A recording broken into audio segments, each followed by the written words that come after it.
صحابہ کرام اپنے آپ کو کاٹ کر ایک دوسرے کو بچاتے تھے، مجھے کچھ ہو جائے میرے بھائی کو نہ کچھ ہو۔ کیا اس طرح کا جذبہ اور اس طرح کی محبت اور اس طرح کا پیار اور اس طرح کا دکھ کیا آج کے کسی مسلمان کے اندر نظر آتا ہے؟ 2 دن کا عرصہ گزر رہا ہے، عمر رضی اللہ تعالیٰ عنہ بے حد پریشان ہے، لوگ حیران و ششدر ہے کہ اگر وہ شخص نہ آیا تو عمر رضی اللہ عنہ کے حکم کے مطابق ابو ذر کو قتل کر دیا جائے۔ دوسرا دن ہوتا ہے تو وہ شخص جو ہے نا وہ آ جاتا ہے۔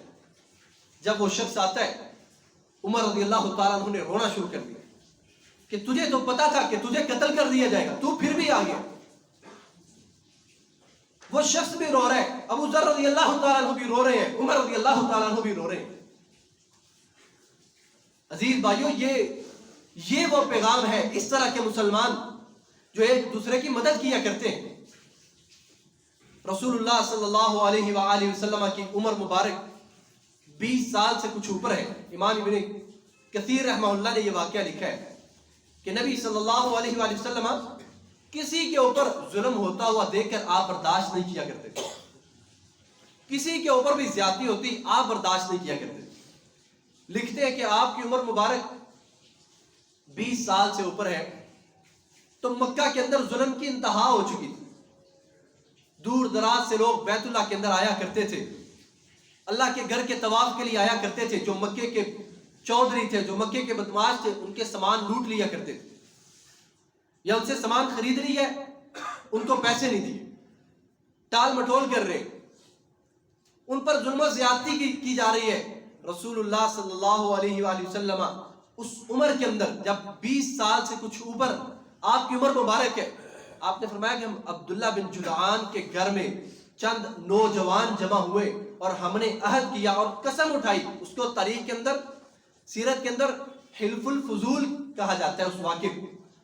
آپ نے فرمایا ہم عبداللہ بن جدعان کے گھر میں جمع ہوئے چند نوجوان اور معاہدہ کیا آپس کے اندر کہ آج کے بعد مکہ کے اندر جو بھی ظلم کرے گا ہم دفاع کیا کریں گے، جو بھی زیادتی کرے گا ہم دفاع کیا کریں گے، جو کوئی کسی کا مال چھین کر پیسے نہیں دے گا ہم اس کو لے کر دیں گے۔ نبی صلی اللہ علیہ وآلہ وسلم نے ابھی نبوت کا اعلان کیا ہے، ابھی نیا نبوت کا اعلان کیا ہے کہ مکے کے اندر ایک شخص آیا ہے اپنے اونٹ بیچنے کے لیے، تو اس نے ابو جہل کو اپنے اونٹ دے دیے۔ ابو جہل جو ہے اونٹوں کو خریدنے کے بعد پیسے نہیں دے رہا، وہ شخص مدد کے لیے کبھی کسی کے پاس جا رہا ہے، کبھی کسی کے پاس جا رہا ہے، کبھی کسی کے پاس جا رہا ہے، کوئی شخص اس کی مدد نہیں کر رہا۔ ایک شخص نے آگ لگانے کے لیے، جان بوجھ کر لڑائی کروانے کے لیے، جھگڑا کروانے کے لیے ایک شخص نے کہا کہ آپ جو ہے نا محمد نام کے شخص کے پاس چلے جائیں صلی اللہ علیہ وسلم، وہ آپ کو آپ کے پیسے دلوا دیں گے، آپ ان کے پاس چلے جائیں۔ وہ شخص آپ صلی اللہ علیہ وسلم کو ڈھونڈتا ہے، آپ کے پاس آتا ہے اور آ کر کہتا ہے کہ عمر بن ہشام نے مجھ سے اونٹ لیے ہیں اور میرے پیسے نہیں دیے، عمر بن ہشام نے مجھ سے اونٹ لیے ہیں اور میرے پیسے نہیں دیے۔ نبی صلی اللہ علیہ وآلہ وسلم اسی وقت اس کو اپنے ساتھ لیتے ہیں اور عمر بن ہشام کے گھر کی طرف چلے جاتے ہیں۔ اسی وقت اسے اپنے ساتھ لیے اور عمر بن ہشام کے گھر کی طرف چلے گئے، جا کر گھر کے دروازے کے اوپر دستک دیے۔ ابو جہل آگے سے بولا ہے کون؟ آپ نے فرمایا محمد صلی اللہ علیہ وآلہ وسلم۔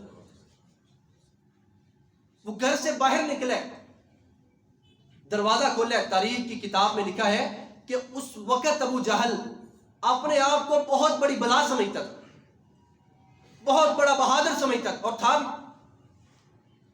اتنا بڑا فرعون ہے۔ نبی صلی اللہ علیہ وآلہ وسلم اس کے دروازے پر گئے ہیں، دستک دی ہے، باہر آیا ہے۔ تاریخ کی کتاب میں لکھا ہے کہ جب باہر آیا اس نے کہا کیا معاملہ ہے؟ نبی اسلام نے فرمایا کہ اس سے تم نے اونٹ لیے، اس کے پیسے کیوں نہیں دے رہے؟ اونٹ تم نے اس سے لیے ہیں اور اس کے پیسے کیوں نہیں دے رہے؟ تاریخ کی کتاب میں لکھا ہے، سیرت کی کتابوں میں، کہ جب آپ نے یہ الفاظ کہے ابو جہل کے چہرے کے اوپر خون کا ایک قطرہ باقی نہیں رہا، اتنا گھبرایا ہوا، اتنا پریشان، اتنا گھبرا گیا، دوسری بات نہیں کی، اپنے آپ کو بہت بڑی بلا سمجھتا تھا۔ نبی صلی اللہ علیہ وسلم اس شخص کی مدد کے لیے گئے ہیں، ایک مرتبہ کہا اس نے آگے سے دوسری بات تک نہیں کی۔ کہتا ہے کہ میں ابھی لے کر آیا، اپنے گھر کی طرف لوٹتا ہے اور پیسے لے کر آتا ہے اور اس شخص کو دے دیتا ہے۔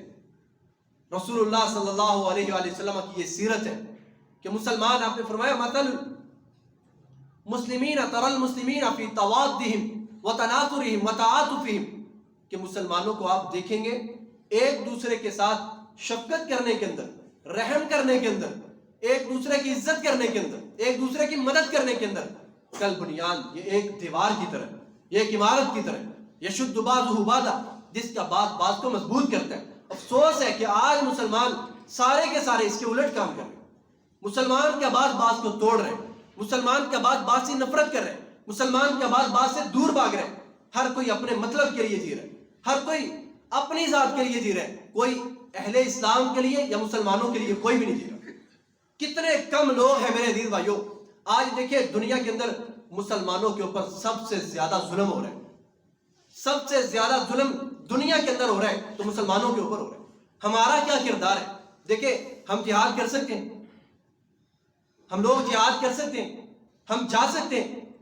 تاریخ کی کتاب کو اٹھایا جائے، اگر رسول اللہ صلی اللہ علیہ وسلم کی سیرت کو پڑھا جائے کہ نبی صلی اللہ علیہ وسلم نے ایک صحابی کو خط دے کر ایک جگہ کی طرف روانہ کیا، وہ صحابی چلے جاتے ہیں، رستے کے اندر ایک ریاست کے بادشاہ نے ان کے سفیر کو پکڑ کر قتل کر دیا، ایک بادشاہ نے ان کے سفیر کو پکڑ کر قتل کر دیا۔ اب یہ ایسا معاملہ ہے کہ رسول اللہ صلی اللہ علیہ وآلہ وسلم نے اپنی ساری زندگی کے اندر ظلم کو برداشت کیے ہی نہیں،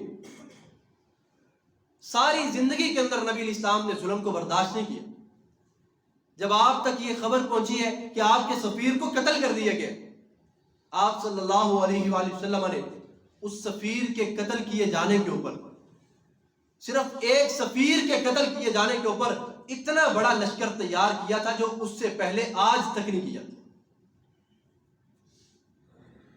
اس سے پہلے جنگ خندق کا موقع آیا، صلح حدیبیہ کا موقع آیا، خندق کے مقام پر صحیح قول کے مطابق 1000 کا لشکر، صلح حدیبیہ کے مقام پر صحیح قول کے مطابق 1400 کا لشکر تھا۔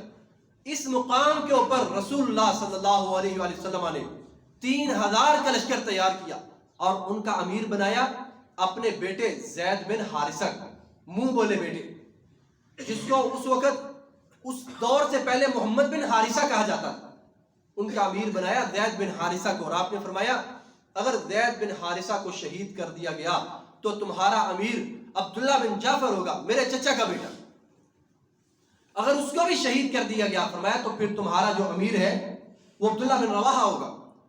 3000 کے لشکر کو رسول اللہ صلی اللہ علیہ وسلم نے مسجد نبوی سے روانہ کیا۔ اب یہ لشکر چلا گیا، آگے دشمن کو اطلاع ملی ہے تو 1,00,000 عرب ان کے مقابلے کے اندر کٹھے ہو گئے، اور ہرقل جو عیسائیوں کا سربراہ تھا اس نے بھی 1,00,000 کے لشکر کی مدد کر دی، 2,00,000 کا لشکر اکٹھا ہو گیا۔ مقابلے کے اندر کتنے تھے؟ 3,000 کا لشکر، 3,000 کا لشکر ہے، اور زید بن حارثہ کو امیر مقرر کیا ہے۔ اور رسول اللہ صلی اللہ علیہ وسلم کو جب اطلاع ملی کہ آپ کے سفیر کو قتل کر دیا گیا ہے، آپ نے فرمایا اے زید اس لشکر کا جھنڈا تمہارے ہاتھ کے اندر دے رہا ہوں۔ آپ نے جاتے سار سب سے پہلے ان کو اسلام کی دعوت دے دی، اگر وہ اسلام کو قبول کر لیں گے ٹھیک ہے، جنگ نہیں ہوگی۔ فرمایا اگر اسلام کو قبول نہیں کریں گے، ہمارے سفیر کو قتل کیا گیا، تم نے ان کو کچل کر آنا۔ یہ رسول اللہ صلی اللہ علیہ وسلم کی سیرت ہے کہ ایک شخص کا قتل کیا گیا، فرمایا تم نے ان کو کچل کر آنا ہے، ایسے واپس نہیں آنا۔ نبی صلی اللہ علیہ وآلہ وسلم مسجد نبوی میں تشریف فرما ہے، اللہ پاک نے آپ کے سامنے سارا لشکر کا جو نقشہ ہے وہ آپ کے سامنے رکھ دیا، لشکر کا سارا نقشہ آپ کے سامنے رکھ دیا۔ نبی صلی اللہ علیہ وآلہ وسلم کی آنکھوں سے آنسو بہ رہے، آپ نے فرمایا زید بن حارثہ شہید ہو گئے۔ تھوڑی دیر کے بعد آپ نے فرمایا کہ عبداللہ بن جعفر بھی شہید ہو چکے۔ اس کے بعد آپ نے فرمایا کہ عبداللہ بن رواحہ بھی شہید ہو چکے، اور اس کے بعد آپ نے فرمایا آپ کی آنکھوں سے آنسو بہ رہے، آپ نے فرمایا اب اللہ کی تلواروں میں سے ایک تلوار نے اس پرچم کو پکڑ لیا ہے، اللہ پاک اس کے ہاتھ پر فتح عطا کر دے گا۔ ذرا سوچے تو صحیح میرے عزیز بھائیوں، 3000 کا لشکر ہے، مقابلے کے اندر 2 لاکھ کا لشکر ہے۔ 3 جرنیلوں کی شہادت کے بعد جو جہاد کا پرچم ہے وہ کنہوں نے پکڑا ہے؟ حضرت خالد بن ولید رضی اللہ تعالیٰ عنہ۔ خالد بن ولید رضی اللہ تعالیٰ عنہ اس پرچم کو پکڑ لیتے، اور خالد بن ولید رضی اللہ تعالیٰ عنہ کہتے ہیں کہ اس 2 لاکھ کے مجمع کے اندر میں نے 9 تلواروں کو توڑا۔ اتنی بے جگری کے ساتھ ہم لڑتے تھے کہ 9 تلواروں کو میں نے توڑا ہے۔ کہتے میں اتنی سخت ترین تلوار چلاتا تھا، میں تلوار چلاتا تھا وہ ٹوٹ جاتی۔ 9 تلواروں کے بعد میرے ہاتھ میں یمن کی ایک تلوار لگی جو داری زیادہ موٹی دار والی ہے، بڑی موٹی دار والی ہے۔ پھر میں اس کے ساتھ قتال کرتا رہا۔ 3000 کے لشکر نے 2 لاکھ کے مجمع کو توڑ دیا، بغا دیا، اور مسلمان شہید کتنے ہوئے؟ 14 مسلمان۔ 14 مسلمان شہید ہوئے ہیں مقابلے کے اندر 2 لاکھ کا لشکر ہے۔ عبداللہ بن رواحہ رضی اللہ، ہم واپس لوٹ جاتے، ہم ان کا مقابلہ نہیں کر سکیں گے، ہم لڑ نہیں سکیں گے۔ عبداللہ بن رواحہ کھڑے ہوئے، انہوں نے تقریر کی، انہوں نے کہا ہمارا مقابلہ قلت و کثرت کا نہیں ہوتا، ہم ہمیشہ سے کم رہے، ہمیشہ سے ہم کم رہے اور کثرت کا مقابلہ کرتے رہے۔ ہمارا مقابلہ قلت و کثرت کے ساتھ نہیں رہا، ہم تھوڑے ہو کر اللہ کے حکم سے زیادہ پر غالب آتے رہے۔ اور میرے عزیز بھائیوں 3000 تھے۔ رسول اللہ صلی اللہ علیہ وآلہ وسلم کے پاس یہ قافلہ مسجد نبوی کے اندر پہنچتا ہے۔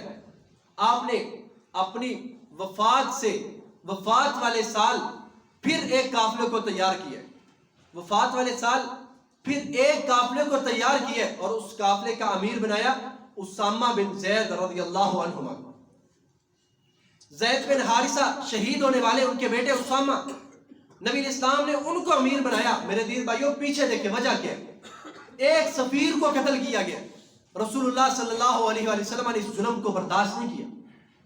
آپ نے دوسرے مقام کے اوپر اپنی وفات والے سال اسامہ بن زید رضی اللہ تعالیٰ عنہ کو پرچم تھمایا، اور آپ نے پھر یہی کہا کہ تم نے بھی ہرقل کی طرف جانا ہے، تم نے بھی اسی جگہ کی طرف جانا ہے جہاں پر زید بن حارثہ کو بھیجا گیا تھا۔ انہوں نے ایک سفیر کو قتل کیا تھا، فرمایا تم نے بھی اسی جگہ پر جانا ہے اور جا کر اسلام کی دعوت دینی ہے، اگر قبول کر لیں تو ٹھیک ہے، ورنہ آپ نے فرمایا ان کو تم نے کچل کر آنا ہے۔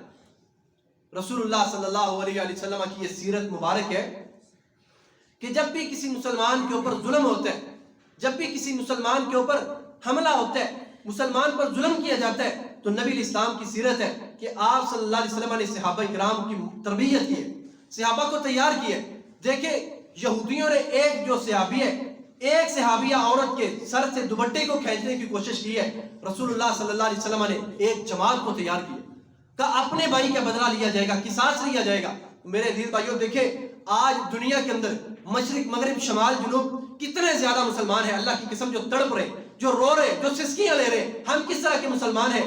ہم ان کی مدد کے لیے نہیں جا سکتے، ہم ان کی مدد کے لیے نہیں جا سکتے۔ اگر ہم ان کی مدد کے لیے نہیں جا سکتے، میرے عزیز بھائیوں یہ بات تو بتائیں کیا ہم ان کے لیے دعا کر سکتے ہیں یا نہیں کر سکتے؟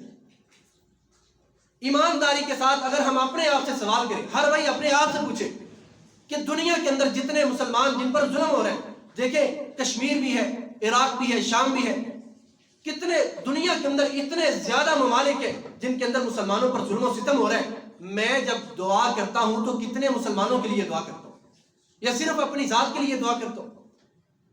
ہم تو اپنوں کو ختم کرنے کے اوپر تلے ہوئے، ہم تو اپنوں کے دشمن بنے ہوئے، ہم نے دوسروں کی مدد کیا کرنی ہے؟ رسول اللہ صلی اللہ علیہ وسلم فرماتے ہیں کہ تمام کے تمام مسلمانوں کی مثال جو ہے کل جسد الواحد، ایک جسم کی مانند ہے۔ تمام کے تمام مسلمانوں کی مثال ایک جسم کی مانند ہے۔ میرے عزیز بھائیوں آج دوسرے مسلمانوں کے اوپر ظلم ہو، زیادتی ہو، ان پر تشدد کیا جائے، کیا آج ہمارے دل کے اندر احساس پیدا ہوتا ہے؟ اللہ پاک نے قرآن مجید میں فرمایا وَمَا لَكُمْ لَا تُقَاتِلُونَ فِي سَبِيلِ اللَّهِ، کہ تمہیں کیا ہو گیا، تم اللہ کے راستے میں نکلتے کیوں نہیں؟ تم قتال کیوں نہیں کرتے؟ تم جہاد کیوں نہیں کرتے؟ تم کیوں نہیں اپنے آپ کو پیش کرتے؟ فرمایا وَالْمُسْتَضْعَفِينَ مِنَ الرِّجَالِ وَالنِّسَاءِ وَالْوِلْدَانِ، کتنے اللہ کی قسم ایسے لوگ ہیں، کبھی کہانیاں تو سنیں، کبھی ان ماؤں کی کبھی کہانیاں تو سنیں جن کے گھر ویران ہو جاتے ہیں، جن کے لختے جگر، جن کے جوان بیٹوں کو گولیاں مار کر شہید کر دیا جاتا ہے اور ان کی بچیوں کو اٹھا کر لے جاتے ہیں۔ اور افسوس ہوتا ہے اللہ کی قسم وہ مسلمان کلمہ پڑھنے والے جو اتنی باتیں کرتے ہیں کہ یہ جو جہاد ہے یہ اسلامک اسٹیٹ کا کام، یہ جہاد عام مسلمانوں کا کام نہیں ہے۔ میرے عزیز بھائیوں، یاد رکھیں ان کی مدد کے لیے پہنچنا چاہیے۔ اگر کوئی ان کی مدد کے لیے پہنچ نہیں سکتا، بے بس ہے، مسلمانوں کو اپنی دعاؤں کے اندر یاد رکھنا چاہیے۔ ہر دعا کے اندر مسلمانوں کو یاد رکھنا چاہیے، اللہم اعزنا بالاسلام، اللہم اعزنا بالجہاد ولا تذلنا، اللہم انصر المسلمین المستضعفین فی کل مکان۔ اللہ تعالیٰ سے دعا ہے اللہ تعالیٰ ہمارے دل کے اندر خیر کو پیدا کرے، اللہ تعالیٰ مسلمانوں کے لیے جذبے کو پیدا کرے کہ ہم بھی ان کی مدد کریں۔ وآخر دعوانا